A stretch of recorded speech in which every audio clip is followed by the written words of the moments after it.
Gujarat chamber of commerce and industries દ્વારા તેમની સભ્યોની વાર્ષિક બેઠક અમદાવાદ ખાતે સફળતાપૂર્વક યોજવામાં આવી।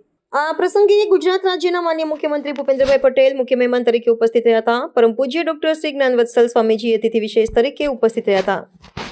ભૂપેન્દ્રભાઈ પટેલે અમદાવાદને શતાબ્દી કોમનવેલ્થ ગેમ્સ 2030ના યજમાન તરીકેની પુષ્ટિ અને ગુજરાતની ઓલિમ્પિક્સ 2036 માટેની મહત્વાકાંક્ષી બીડ પર પ્રકાશ પાડ્યો। તેમણે ભારપૂર્વક જણાવ્યું કે Gujarat chamber of commerce and industry આગામી 25 વર્ષમાં રાજ્યના વિકાસને આગળ વધારવામાં મુખ્ય ભૂમિકા ભજવશે। તેમણે કહ્યું કે ગુજરાત વેપાર અને ઉદ્યોગમાં રાષ્ટ્રનું નેતૃત્વ કરવા માટે પ્રતિબદ્ધ છે અને માનનીય પ્રધાનમંત્રી નરેન્દ્ર મોદીના વિકસિત ભારત 2047ના વિઝનને સાકાર કરવા મહત્વપૂર્ણ ભૂમિકા ભજવશે, જેમાં રાજ્ય ચિપ્સના ઉત્પાદનથી લઈને જહાજો શિપ સુધી નવી ઊંચાઈઓ સર કરશે।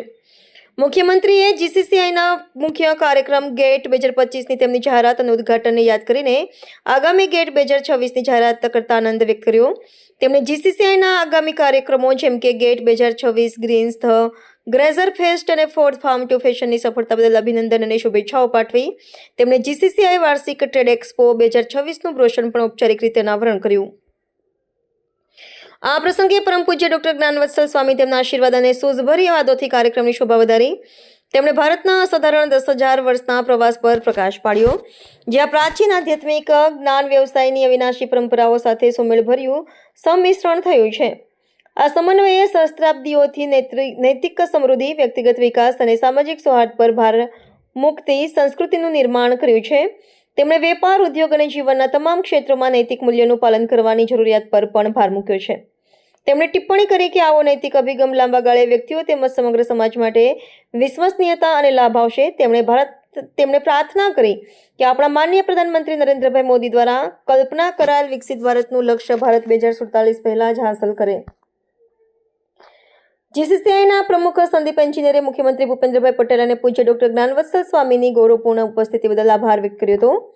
જીસીસીઆઈના સિનિયર ઉપપ્રમુખ રાજેશ ગાંધીએ જીસીસીઆઈ ગેટ 2026 વિશે વિગતવાર માહિતી આપી હતી, જે ચેમ્બરનું પ્રીમિયર B2B પ્લેટફોર્મ છે અને જોડાણો, સહયોગ અને વ્યવસાયિક વેગને વિકાસને વેગ આપવા માટે રચાયેલ છે। આ બેઠકમાં અગ્રણી ઉદ્યોગપતિઓ, વરિષ્ઠ સરકારી અધિકારીઓ, જીસીસીઆઈના સભ્યો અને અનેક પ્રતિષ્ઠિત મહેમાનોએ હાજરી આપી હતી। જીસીસીઆઈની વાર્ષિક બેઠકો સમાપન આભાર વિધિ સાથે થયો હતો, જે માનદ મંત્રી સુધાંશુ મહેતા દ્વારા કરવામાં આવી હતી। તેમણે સભ્યો વચ્ચેના સૌહાર્દ પર પ્રકાશ પાડ્યો અને વ્યવસાયિક નૈતિક મૂલ્યોના પ્રચાર પર ભાર મૂક્યો। तो गुजरात एनुअल ट्रेड एक्सपो ये वो पहल है जो माननीय नरेंद्र मोदी जी के विकसित भारत के